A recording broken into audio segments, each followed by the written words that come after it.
नमस्कार दोस्तों, आशा करता हूँ आप सब अच्छे होंगे। आज हम इतिहास के सल्तनत काल के बारे में पढ़ेंगे, जिसमें गुलाम वंश, खिलजी वंश, तुगलक वंश, सैयद और लोदी वंश के बारे में मुख्यतः प्रश्नों को हल करेंगे। ये वो प्रश्न हैं जो प्रत्येक एग्ज़ाम में या तो कई बार पूछे गए हैं या उन्हें पूछे जाने की बहुत ज़्यादा संभावना है। कुछ इम्पॉर्टेंट नोट्स के एक दो बात करेंगे। तो चलिए वीडियो को शुरू करते हैं, लेकिन वीडियो को शुरू करने से पहले अगर आप हमारे चैनल पर नए हैं तो प्लीज़ चैनल को सब्सक्राइब जरूर करें और वीडियो को लाइक करें।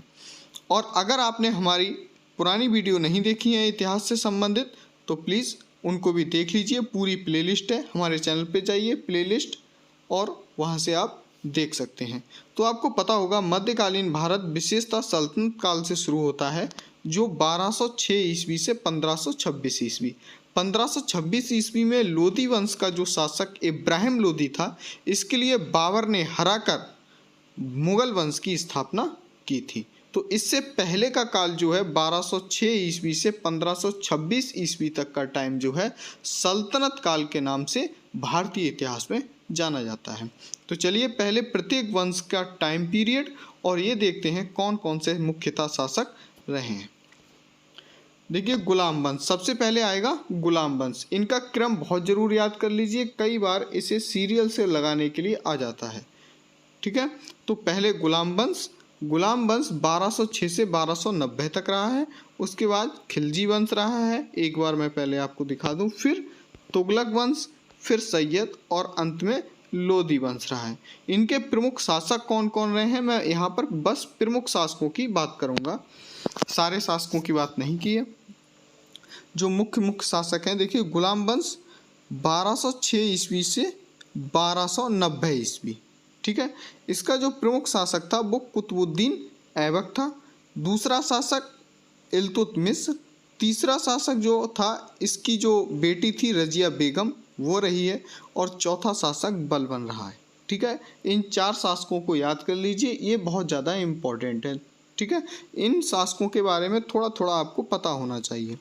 फिर खिलजी वंश, ये 1290 से 1320। 1290 में गुलाम वंश खत्म हो गया, तो फिर कौन सा वंश आ गया, खिलजी आ गया। 1290 से 1320 तक 30 साल ये वंश रहा। ठीक है, जिसमें अलाउद्दीन खिलजी और मुबारक खिलजी, मुख्यतः आप इसमें अलाउद्दीन खिलजी के बारे में पढ़ेंगे। नेक्स्ट देखिए तुगलक वंश, ये 1320 में जब खिलजी वंश समाप्त हो गया तो 1320 से 1398 ईस्वी तक तुगलक वंश रहा, जिसमें मुख्यतः गयासुद्दीन तुगलक, मोहम्मद बिन तुगलक और फिरोज़ तुगलक। आप मुख्यतः इसमें मोहम्मद बिन तुगलक और फिरोज़ तुगलक के बारे में पढ़ते हैं। नेक्स्ट रहा है आपका 14 से 14 तक। बीच में कुछ छोटे मोटे वंश आए, उनकी ज़्यादा जिक्र नहीं है इतिहास में और उनसे प्रश्न भी नहीं पूछे जाते हैं। तो 14 से 1451 तक जो सैयद वंश रहा, उसका प्रमुख शासक खिज्र खां था। इसके बाद लोदी वंश 1451 से 1526 ईस्वी, जिसमें बहलोल लोदी और सिकंदर लोदी। इब्राहिम लोदी के बारे में मैंने बता ही दिया आपके लिए। 1526 ईस्वी में बाबर ने हरा के इसके लिए मुगल वंश की स्थापना की थी। तो आप एक बार फिर से देख लीजिए, सबसे पहले गुलाम वंश, फिर खिलजी वंश, फिर आपका तुगलक वंश, फिर सैयद वंश और फिर लोदी वंश। अब देखिए मेरा काम करने का तरीका अलग है, मैं पहले प्रश्नों को लगाता हूँ, फिर कुछ इंपॉर्टेंट नोट्स बताता हूँ, क्योंकि मैं मानता हूँ प्रश्न लगाने से आपकी जो मेमोरी है, जो आपकी एक्विजिशन पावर है, यानी कि याद करने की क्षमता, वो ज़्यादा होती है, बशर्ते आप जो सब्जेक्टिव पढ़ते हैं उससे ज़्यादा ऑब्जेक्टिव लगाने में आपको इंटरेस्ट भी आएगा और आप लंबे टाइम तक उसे याद भी रख पाएंगे। तो चलिए पहले हम प्रश्न लगाते हैं। पहला प्रश्न है, महमूद गजनबी के सभी आक्रमणों 1000 से 1026 में सर्वाधिक महत्वपूर्ण आक्रमण कौन सा था? देखिए आपने महमूद गजनबी के बारे में शायद पढ़ा होगा, तो इसमें 1000 से 1026 ईस्वी आपने एक बात जरूर पढ़ी होगी, कक्षा 6-7 में कहीं भी आपने पढ़ा होगा, तो सोमनाथ मंदिर पर आक्रमण। तो यही सबसे महत्वपूर्ण आक्रमण था, सोमनाथ मंदिर पर आक्रमण। 1025 ईस्वी से 1026 ईस्वी की बात है ये। इसके अलावा भी महमूद गजनबी ने कई आक्रमण भारत पर किए, जिनमें मुल्तान भटिंडा पर आक्रमण भी था, नारायणपुर आक्रमण भी रहा है और कालिंजर भी आक्रमण रहा है। ठीक है, तो सबसे जो महत्वपूर्ण आक्रमण है वो सोमनाथ मंदिर पर आक्रमण। नेक्स्ट प्रश्न देखिए, महमूद गजनबी के भारत पर आक्रमण के समय भारत आए विद्वान अलवर्नी ने किस महत्वपूर्ण ग्रंथ की रचना की। एक बात ध्यान रखिए, महमूद गजनबी के साथ अलवर्नी आया था। ठीक है, तो अलवर्नी की अगर बात की जाए तो 1000 ईस्वी के आसपास की जो बात की जाएगी तो अलवर्नी की बात आएगी। और किसके साथ बात आएगी, ये महमूद गजनबी के साथ में, जिसने एक किताब लिखी थी उसी की बात ये पूछ रहा है। किताब का नाम था किताब उल हिंद। ठीक है, किताब का नाम याद रख लीजिए, किताब उल हिंद, ये ऑप्शन सही है। प्रश्न नंबर 3 देखिए, आगरा नगर की स्थापना किसके द्वारा की गई थी। फिरोज तुगलक, मोहम्मद बिन तुगलक, अलाउद्दीन खिलजी, सिकंदर लोदी। देखिए सिकंदर लोदी द्वारा जो कि लोदी वंश का शासक था, इसके द्वारा आगरा नगर की स्थापना की गई थी। नेक्स्ट प्रश्न देखिए, वह दिल्ली का सुल्तान कौन था जिसकी मृत्यु चौगान को कहते हैं पोलो खेलते समय हो गई थी। कुतुबुद्दीन ऐबक, अलाउद्दीन खिलजी, फिरोज शाह तुगलक, गयासुद्दीन तुगलक। देखिए गुलाम वंश का जो शासक था कुतुबुद्दीन ऐबक, जिसने मुख्यतः गुलाम वंश की स्थापना की थी, कुतुबुद्दीन ऐबक, इसकी मृत्यु चौगान खेलते समय हो गई थी। ठीक है, इसे पोलो भी कहते हैं और कुतुबुद्दीन ऐबक को लाल बख्श के नाम से जाना जाता था। ठीक है, नेक्स्ट प्रश्न देखिए, प्रश्न नंबर 5, किसके शासनकाल में सबसे अधिक मंगोल आक्रमण हुए। बलबन, अलाउद्दीन खिलजी, मोहम्मद बिन तुगलक, फिरोज तुगलक। तो इसका जो सही आंसर है वो है मंगोल आक्रमण सबसे ज़्यादा अलाउद्दीन खिलजी के समय में हुए हैं। नेक्स्ट प्रश्न नंबर 6, किसने सांकेतिक मुद्रा का प्रचलन किया। टोकन करेंसी, ठीक है, इसे टोकन करेंसी भी कहते हैं। अलाउद्दीन खिलजी, गयासुद्दीन तुगलक, मोहम्मद बिन तुगलक, फिरोज तुगलक। तो इसका जो सही आंसर है मोहम्मद बिन तुगलक। देखिए इसे विरोधाभासों का मिश्रण भी कहा जाता था। बदायूनी जो एक लेखक था उसने इसकी मृत्यु पे लिखा कि राजा को जनता से और जनता को राजा से मुक्ति मिली। तो ये स्टेटमेंट भी याद रखिए। मोहम्मद बिन तुगलक ने एक तो टोकन करेंसी चलाई, सांकेतिक मुद्रा का प्रचलन किया। दूसरी बात ये थी कि बदायूं ने इसके संदर्भ में लिखा कि राजा को लोगों से या और लोगों को राजा से मुक्ति मिली। ठीक है, और इसे विरोधाभासों का मिश्रण भी कहा जाता था। तो 3 बातें मोहम्मद तुगलक के बारे में बहुत इंपॉर्टेंट है जो मैंने बता दी।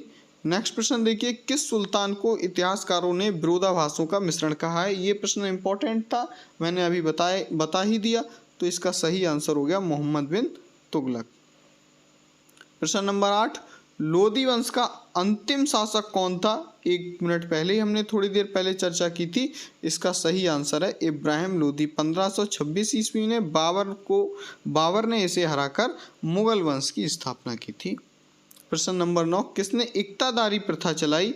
फिरोज तुगलक, मोहम्मद बिन तुगलक, इल्तुतमिश, गयासुद्दीन तुगलक।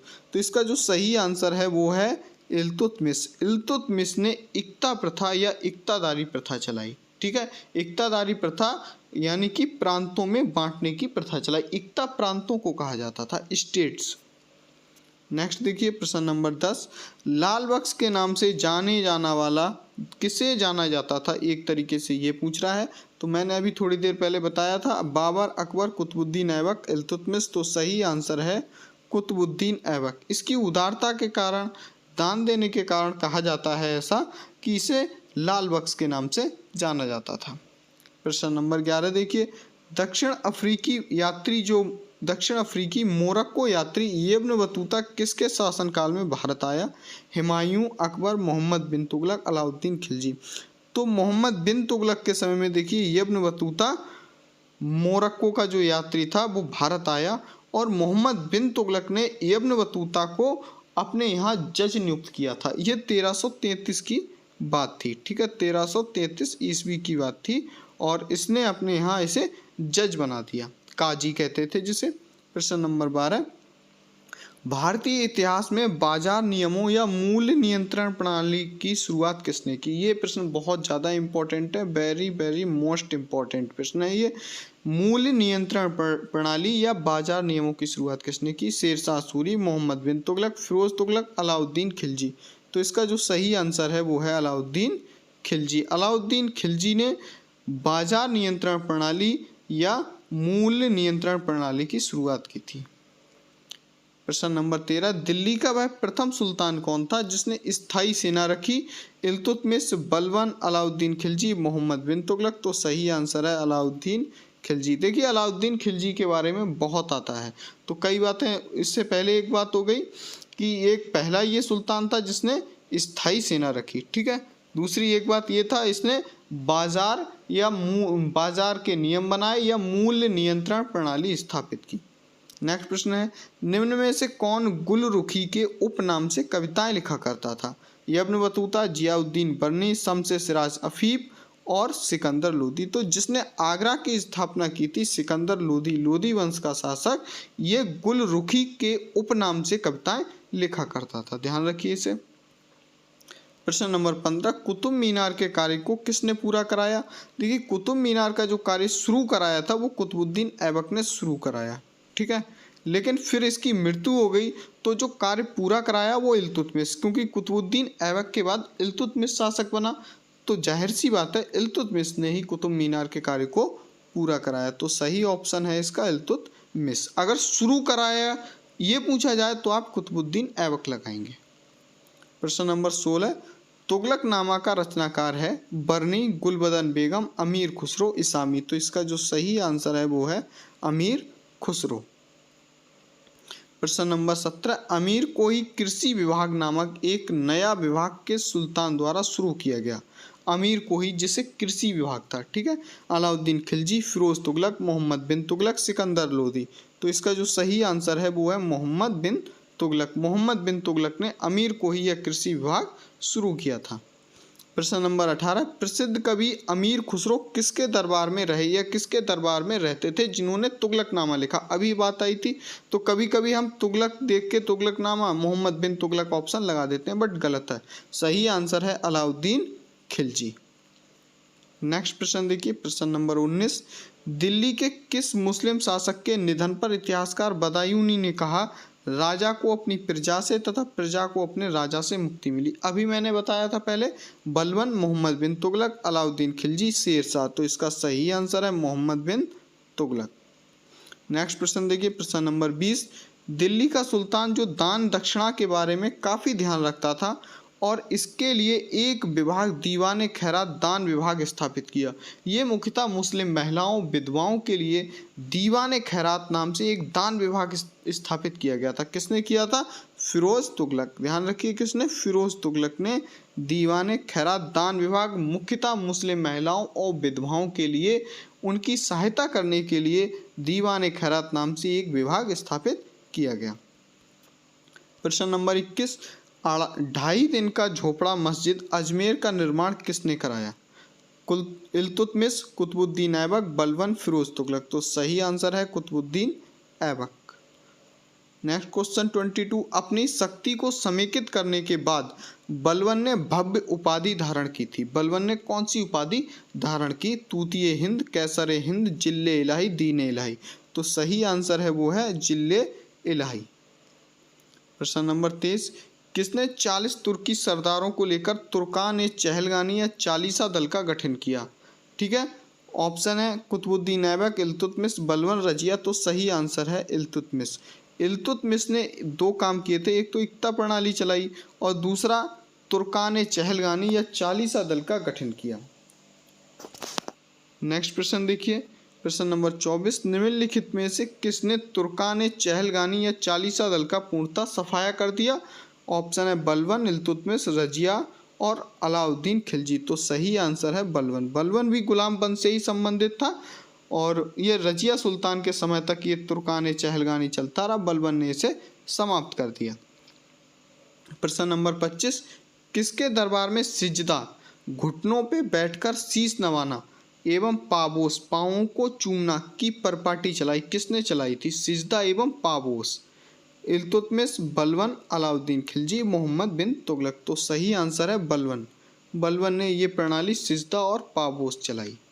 नेक्स्ट प्रश्न देखिए 26, किसने 4 अध्यादेश जब्ती, गुप्तचर प्रणाली का गठन, दिल्ली में मद्य निषेध, अमीरों के मेल मिलाप पर पाबंदी जारी की है? तो बलबन, अलाउद्दीन खिलजी, इल्तुतमिश, मोहम्मद बिन तुगलक। सही आंसर है आपको अलाउद्दीन खिलजी।